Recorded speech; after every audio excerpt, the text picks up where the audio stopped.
देश में नए कोरोना स्ट्रेन की एंट्री हो गई है। कोरोना टास्क फोर्स के चेयरमैन वीके पॉल ने यह बताया कि देश में दक्षिण अफ्रीका स्ट्रेन के 6 और ब्राजील के 1 केस पाए गए हैं। महाराष्ट्र, केरल और तेलंगाना में नए स्ट्रेन के केस मिलने से लोगों को एक बार फिर से डर सताने लगा है। हालात को देखते हुए पीएमओ ने कोरोना को लेकर के बैठक की है। महाराष्ट्र में कोरोना का संक्रमण एक बार फिर से खतरनाक रूप लेता दिखाई दे रहा है। राज्य में एक बार फिर से लॉकडाउन लगाने की चर्चा शुरू हो गई है। मुंबई और पुणे में, अब विदर्भ में 11 जिलों में हालात बेकाबू होने लगे हैं और बढ़ते कोरोना केस पर महाराष्ट्र के मुख्यमंत्री उद्धव ठाकरे ने बैठक बुलाई है। इसमें बीएमसी कमिश्नर समेत आला अधिकारी शामिल हुए।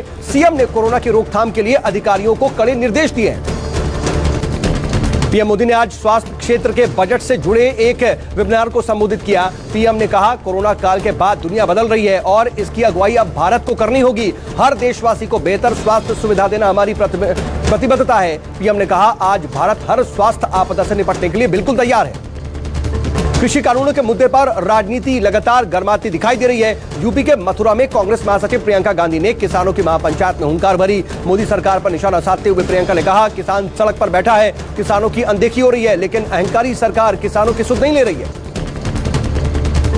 मथुरा के पालीखेड़ा में भी किसानों की महापंचायत में प्रियंका गांधी सरकार पर हमलावर नजर आई। कहा, 215 किसान शहीद हो गए, लेकिन सरकार अपनी जिद पर अड़ी हुई है। पीएम मोदी किसानों से बात नहीं करते, किसान अपने हक की लड़ाई लड़ रहे हैं और किसानों को उनका हक मिल करके रहेगा। प्रियंका ने सरकार पर तंज कसते हुए कहा, जब नाश मनुष्य पर छाता है, पहले विवेक मर जाता है। पश्चिम बंगाल में विधानसभा चुनाव की सरगर्मियों के बीच सीबीआई की टीम एक्शन में है। कोयला घोटाला केस में सीबीआई ने आज ममता के भतीजे अभिषेक बनर्जी की पत्नी रुजिरा से करीब 1.5 घंटे तक पूछताछ की। तो वहीं बंगाल की सीएम ममता बनर्जी ने अपने सांसद भतीजे अभिषेक बनर्जी से जाकर के मुलाकात की। अभिषेक बनर्जी ने कहा, बीजेपी ऐसे हथकंडे अपना करके हमें डराने की कोशिश न करे।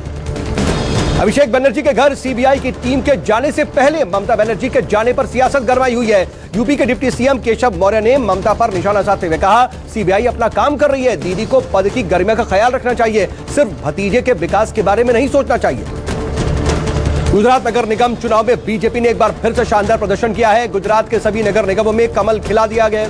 अहमदाबाद, सूरत, वडोदरा, राजकोट, जामनगर और भावनगर में बीजेपी ने शानदार जीत दर्ज की है, जबकि सूरत में आम आदमी पार्टी ने धमाकेदार एंट्री की है। यहां पर आम आदमी पार्टी ने कांग्रेस को तीसरे नंबर पर धकेल दिया। वहीं अहमदाबाद में असदुद्दीन ओवैसी की पार्टी ने भी खाता खोल लिया है। बीजेपी की जीत पर पीएम मोदी और गृह मंत्री अमित शाह ने कार्यकर्ताओं को बधाई दी है। पीएम मोदी ने आईआईटी खड़गपुर के 66वें दीक्षांत समारोह को संबोधित किया। वर्चुअल संबोधन में पीएम ने नए इकोसिस्टम में नए लीडरशिप की जरूरत पर जोर दिया। पीएम ने छात्रों को सेल्फ अवेयरनेस, सेल्फ कॉन्फिडेंस मंत्र दिया। पीएम ने कहा कि आज का दिन भारत के निर्माण के लिए अहम है। आईआईटी खड़गपुर से नई लीडरशिप की उम्मीद है। विवादित टूल किट केस में दिशा रवि को जमानत मिल गई है। पटियाला हाउस कोर्ट ने 1 लाख के निजी मुचलके पर दिशा रवि को आज जमानत दे दी। टूल किट मामले में पुलिस आरोपी दिशा के साथ निकिता और शांतनु से पूछताछ कर रही है। दिशा रवि पर टूल किट को एडिट कर वायरल करने का आरोप लगा है। भारतीय किसान यूनियन के अध्यक्ष नरेश टिकैत ने आंदोलन खत्म करने के संकेत दिए हैं। किसानों को संबोधित करते हुए नरेश टिकैत ने कहा, चाहे कृषि कानून वापस ना हो, लेकिन सरकार इन नए कानूनों को लागू ना भी करे। नरेश टिकैत ने यह भी कहा कि सरकार एमएसपी पर कानून बना दे और आंदोलनकारियों पर लगे मुकदमे वापस ले ले। 26 जनवरी को लालकिला हिंसा का मास्टरमाइंड लखा सिधाना आज पंजाब के भटिंडा में किसानों के प्रदर्शन में शामिल हुआ। कुछ दिन पहले ही लखा ने पुलिस को खुला चैलेंज देते हुए आज के प्रदर्शन में शामिल होने का ऐलान किया था। लालकिला हिंसा में लखा के ऊपर 1 लाख रुपए का इनाम रखा गया है। पुलिस अभी तक लखा को पकड़ नहीं पाई है। 2 दिन की राहत देने के बाद एक बार फिर से पेट्रोल और डीजल के दाम बढ़े हैं। पेट्रोल डीजल के दामों में 35 प्रति लीटर का इजाफा हुआ है। फरवरी महीने में पेट्रोल डीजल के दामों में 15वीं बार इजाफा हुआ है। दिल्ली में अब पेट्रोल 90 रुपए 93 पैसे प्रति लीटर हो गया, जबकि डीजल 81 रुपए 32 पैसे मिल रहा है। तो वहीं राजस्थान के श्रीगंगानगर समेत देश के कई हिस्सों में पेट्रोल 100 रुपए के पार हो गया है। मुंबई में 1 मार्च से टैक्सी और ऑटो का किराया बढ़ जाएगा। न्यूनतम किराए में 3 रुपए की बढ़ोतरी हुई है। ऑटो का शुरुआती किराया 18 रुपए से बढ़कर के 21 रुपए हो जाएगा। तो वहीं टैक्सी का शुरुआती किराया 22 रुपए से बढ़कर के 25 रुपए हो जाएगा। महाराष्ट्र परिवहन मंत्रालय ने किराए में बढ़ोतरी पर मुहर लगा दी है।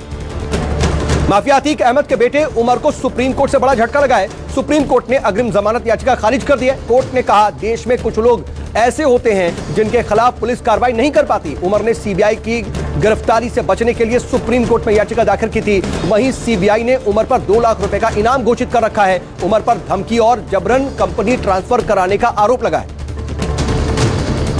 यूपी के लखीमपुर खीरी में 4 छात्राओं के लापता होने से हड़कंप मचा हुआ है। घर से स्कूल के लिए निकली छात्राओं को रास्ते से ही छात्राएं लापता हो गई हैं। छात्राओं की उम्र 15 से 17 साल के बीच बताई जा रही है। पुलिस की 5 टीमें छात्राओं को तलाशने में जुटी हुई हैं। यूपी के शाहजहांपुर से दर्दनाक घटना सामने आई है। सरसों के खेत से एक बच्ची का शव बरामद किया गया, जबकि दूसरी की हालत गंभीर बताई जा रही है। हैंडपंप पर नहाने गई दोनों बच्चियां अचानक से लापता हो गई थी, जिसके बाद इलाके में हड़कंप मचा हुआ है। खोजबीन के दौरान गांव के लोगों को बच्ची का एक शव मिला, जबकि दूसरी बच्ची गंभीर हालत में गन्ने के खेत में पड़ी हुई पाई गई।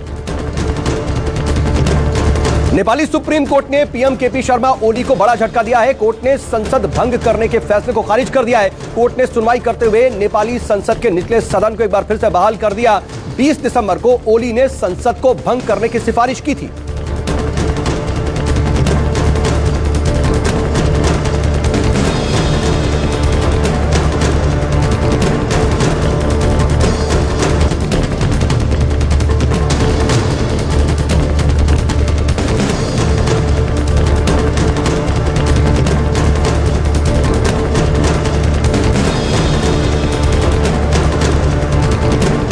नमस्कार, मैं हूं मानक गुप्ता। अगर आपको हमारा ये वीडियो पसंद आया हो तो इसे लाइक और शेयर जरूर करें, और हां, हमें सब्सक्राइब और फॉलो करना ना भूलें ताकि आप देश और दुनिया की कोई खबर मिस ना करें। तो जुड़े रहिए हमारे साथ और देखते रहिए न्यूज़ 24।